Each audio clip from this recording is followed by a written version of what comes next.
That are here, the officials of our movement, conveners and coordinators of provincial election task forces, regional election task forces, sub-regional election task forces that are with us here today. I welcome you all in the name of economic freedom in our lifetime and in the name of total electoral victory in the war to come, which is the 2024 national and provincial elections. We are gathered here today not to have a long-winded discussions or debates, but rather to contribute meaningfully to the creating of a comprehensive election strategy that will ensure the liberation of our people, and the liberation comes through the election victory of the EFF in 2024.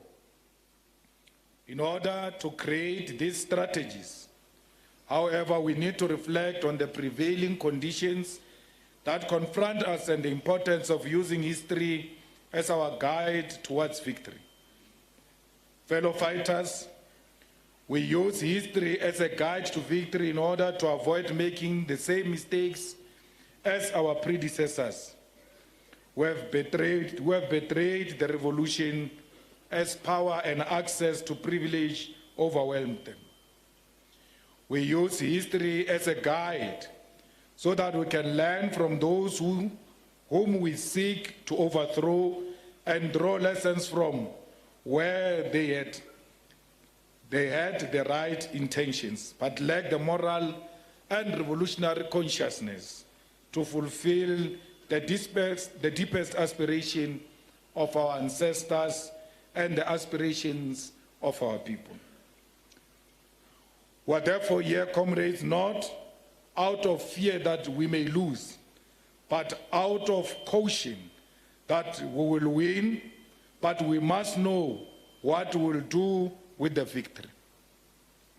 We are here because victory loves preparations, but it is equally our revolutionary responsibility to equally plan for the day after our victory. What do we do the day after we win? Where do we begin? And where do we intend to take our nation, our continent, and our people?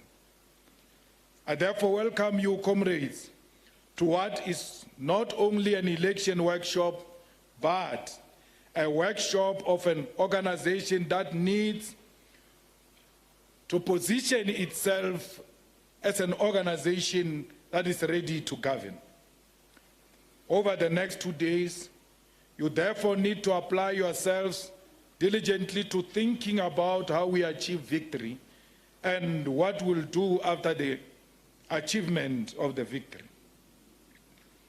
We need you to guide the organization on how we'll confront the historical enemy which has taken a decision to locate the EFF as enemy number one in our society.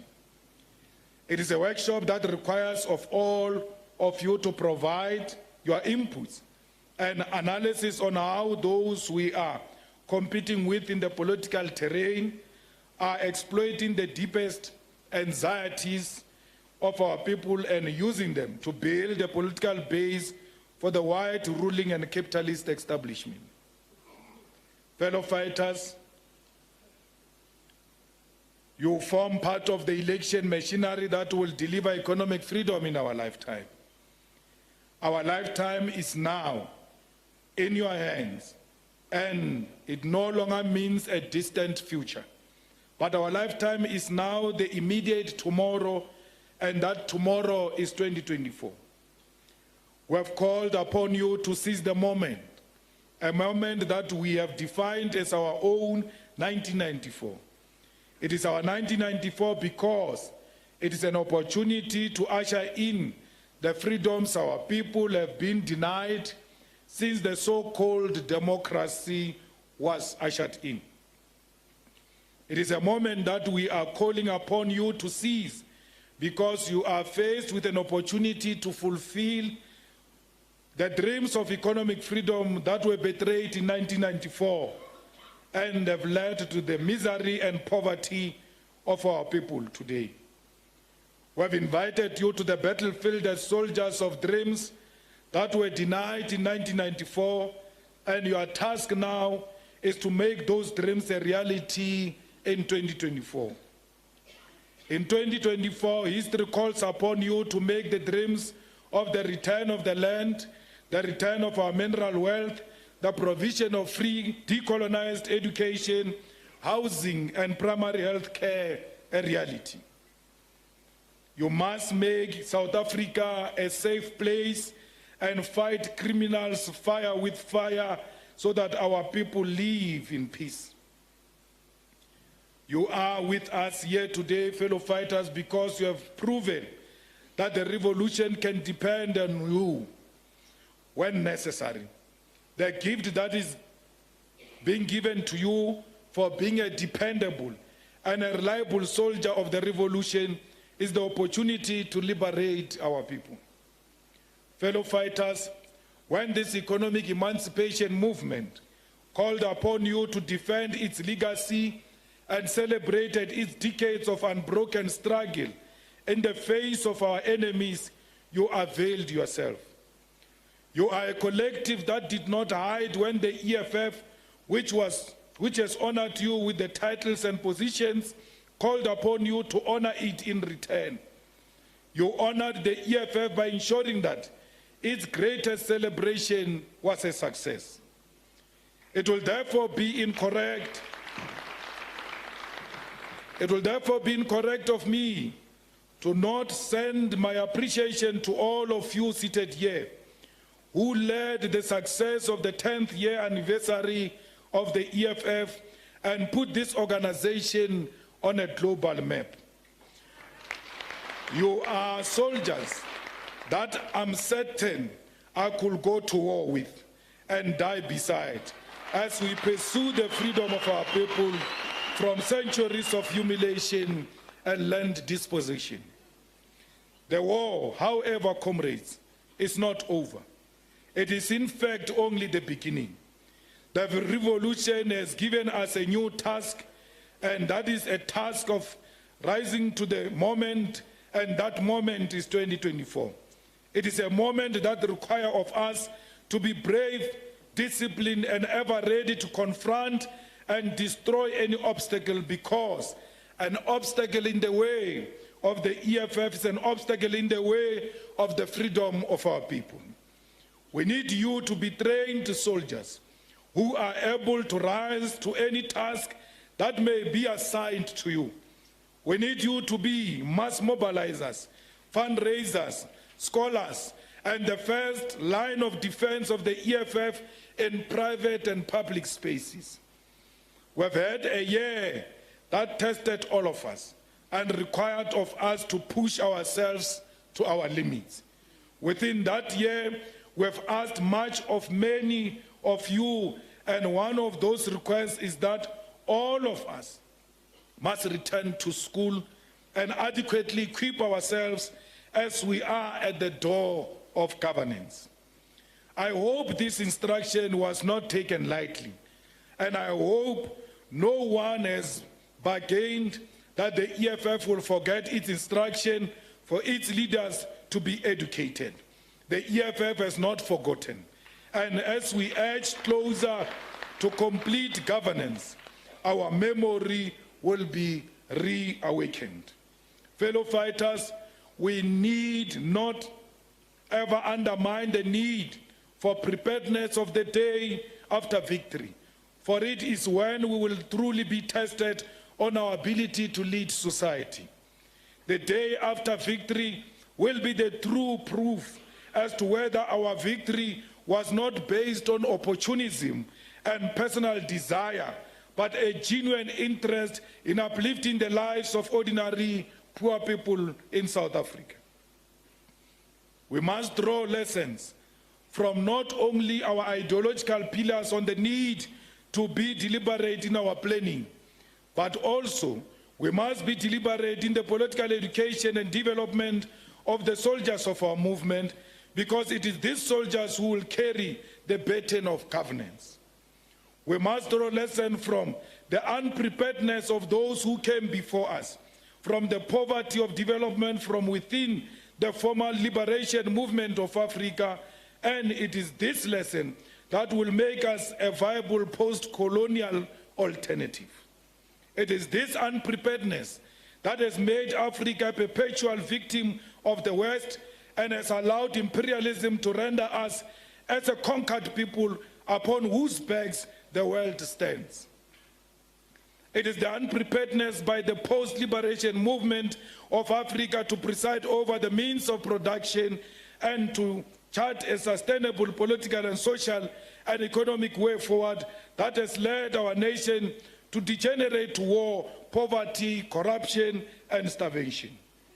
The unpreparedness of those who led the battle for political freedom in Africa has led to a self-compromise and dependency on those who conquered us.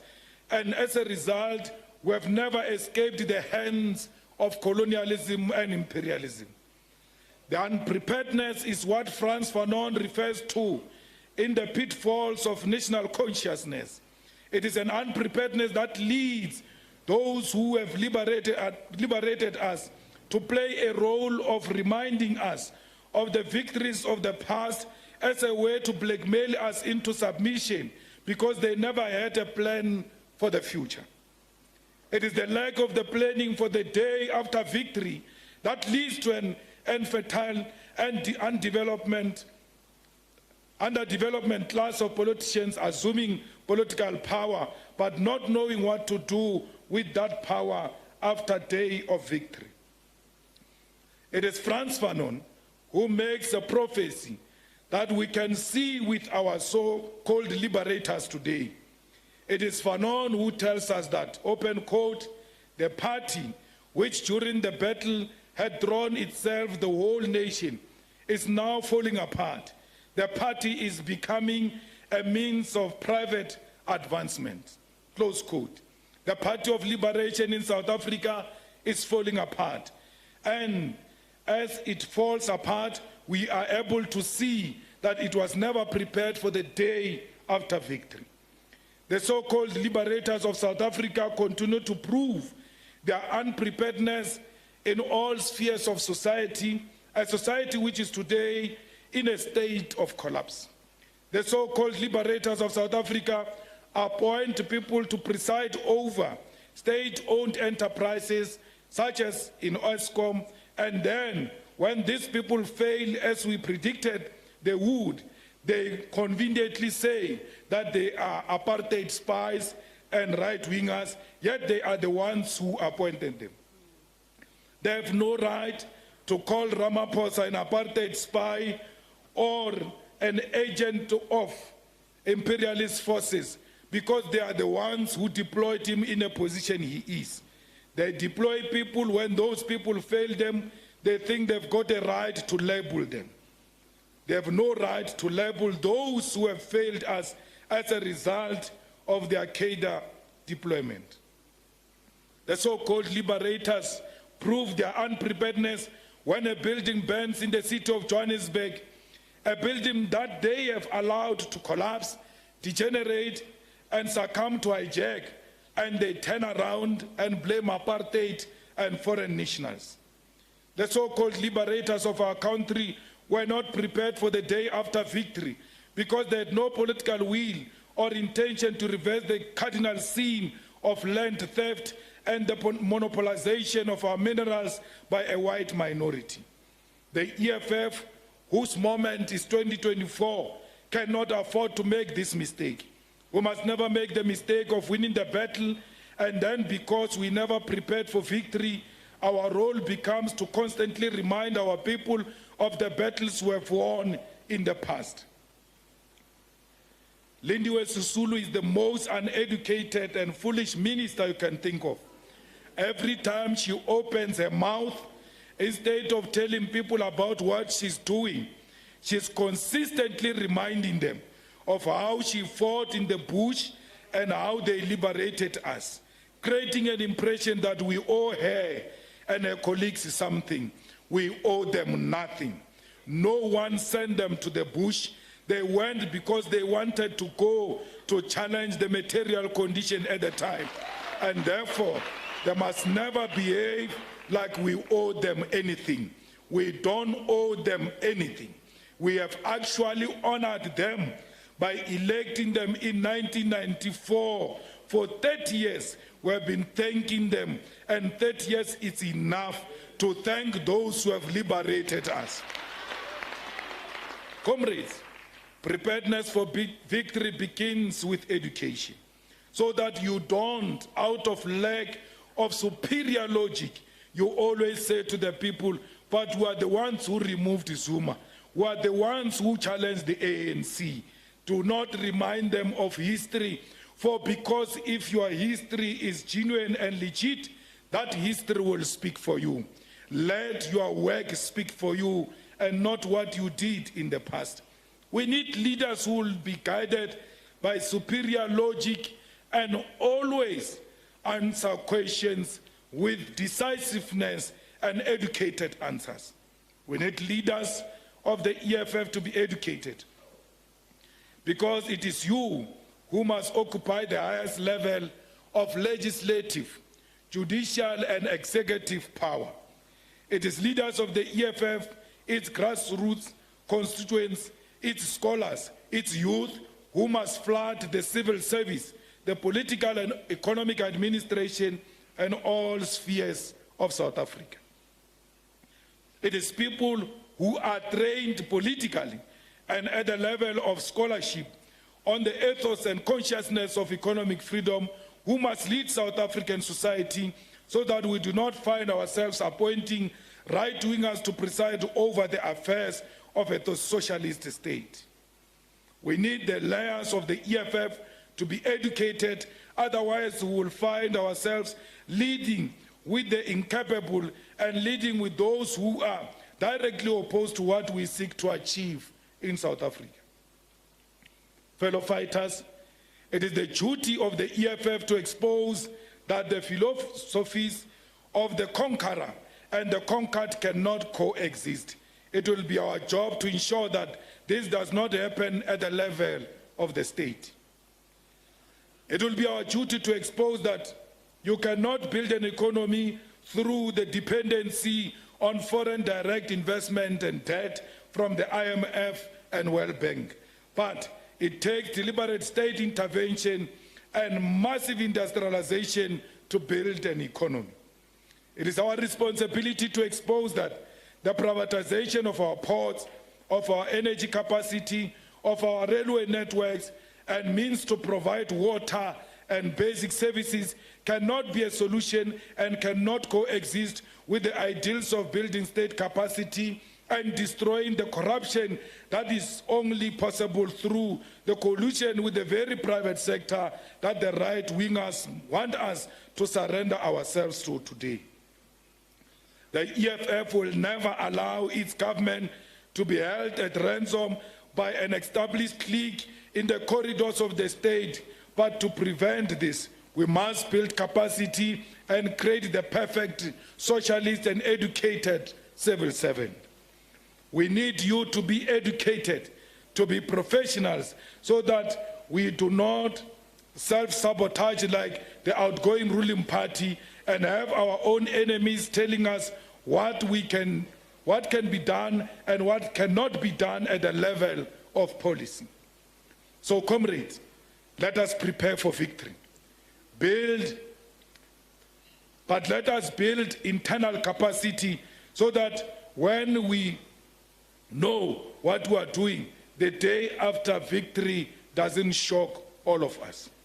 How do we arrive at the day after victory, which we will have prepared for? It is important for all of us here to understand that the character of the EFF election campaign will be centered on the people. It is a campaign that is based on the principle of emntwini, mutu mutu, which means it is a campaign that is rooted in the direct interaction with our people. There is no any other style or way that we are going to run this campaign. There is no shortcut or alternative. At the core of everything that we are doing is the principle of emntwini. Why do we say this?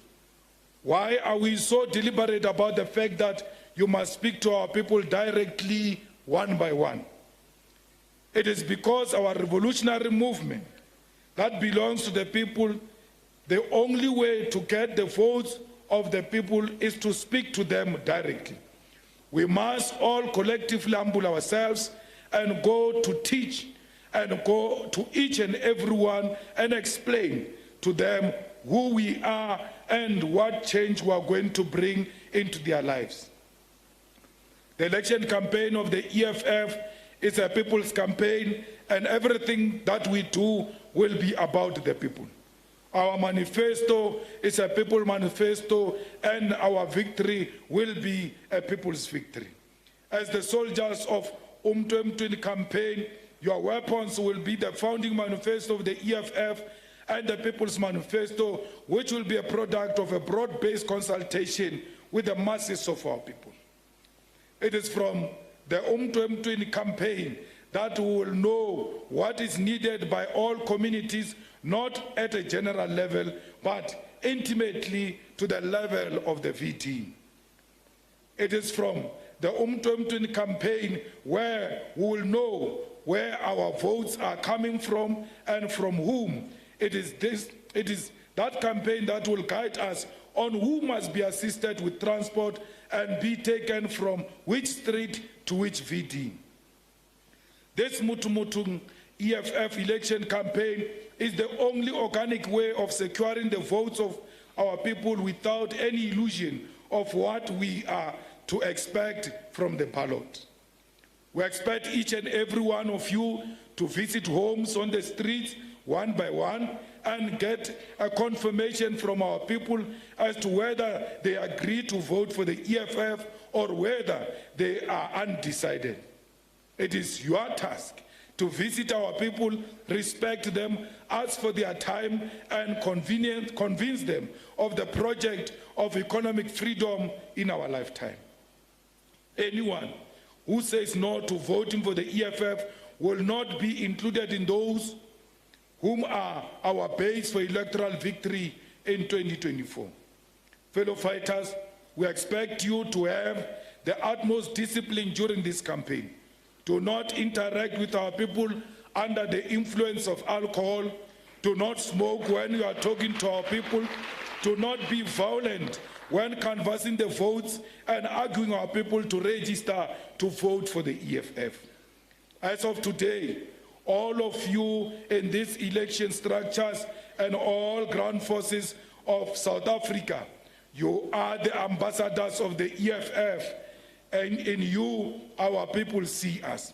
You are our eyes and ears, and you must always know that wherever you are, you carry the pride and the dignity of our movement.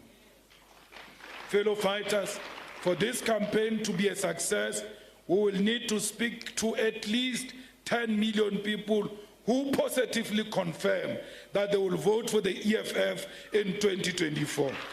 We must have the verified information of 10 million South Africans for whom we will be responsible to ensure they vote for the EFF and deliver this people's government in 2024. In order to speak to 10 million people, we will need registered and confirmed verified volunteers who are not less than 465,920. Those are the fighters who are category members of the EFF who have confirmed that indeed I am a volunteer of the EFF at this VT. It is not a plain thing that in the next month, all of these 465,000 volunteers of the EFF must have been registered and confirmed by the head office of the EFF one by one. Do not lie to the organization about the volunteers of the EFF. No one will be a volunteer of the EFF in a VT where you are not registered to vote. All of us must be volunteers in the VDs where we are registered to vote. These volunteers must be trained on the road to victory manual of the EFF. They must be orientated and educated on the policies of the EFF, and they must be of high character, discipline, and dedication as they are going to deliver the victory of the EFF. I'm speaking to you here, not worried about what is going to happen on the election day. What worries me is the day after the election day, because for me, I'm preparing for a victory day, not for the day of the elections. Fellow fighters, seated here today, you are all part and parcel of election structures of the EFF, which is in the main a product of the conversation of the constitutional structures of the movement. We have converted all of the EFF constitutional structures so that the central focus of all those who are now part of election task forces is elections and nothing else. Furthermore, the election task forces give us an opportunity to integrate dedicated fighters and volunteers into the elections machinery of the EFF and excuse those who may not be adding value at any particular point in time. All those who have been elected remain leaders of the EFF constitutionally, but your seats of being elected leaders will not be an excuse for you to be retained in our election machinery, even when you are not of value to our structures. Your role, comrades, is extremely important to the future of this country, and will not hesitate to request those who become obstacles to step aside and allow us to do our work. The Central Election Task Force is established by the Central Command Team as the central organ and high decision-making body of the EFF for purposes of election work. The Central Election Task Force holds the body of the EFF for the purpose of elections work. The Central Election Task Force holds the power to appoint and dismiss conveners, coordinators, and all other members of election task forces at all levels of the organization, and may delegate such power to lower structures. The Central Election Task Force is convened by the President and the Commander-in-Chief and coordinated by Secretary General. The Central Election Task Force is composed of all members of the CCT, conveners and coordinators of provincial and regional election task forces. The CTF may invite experts and other skilled people to be permanent or temporary members of the CTF. The CTF meets bi-weekly or as and when it is needed. The provincial election task force are established by the Central Election Team, Central Command Team, and are responsible for the coordination of election work at the provincial level. The convener and coordinators of the PETFs are appointed by the Central Command Team and PCT members with specific functions and deployments constitute the entirety of the PTF. Regional and sub-regional conveners and coordinators of the election task forces are members of the PTF, and the PTFs meet bi-weekly or as and when it is needed.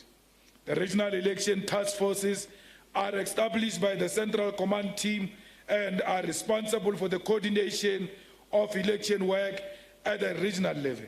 The conveners and coordinators of the RETFs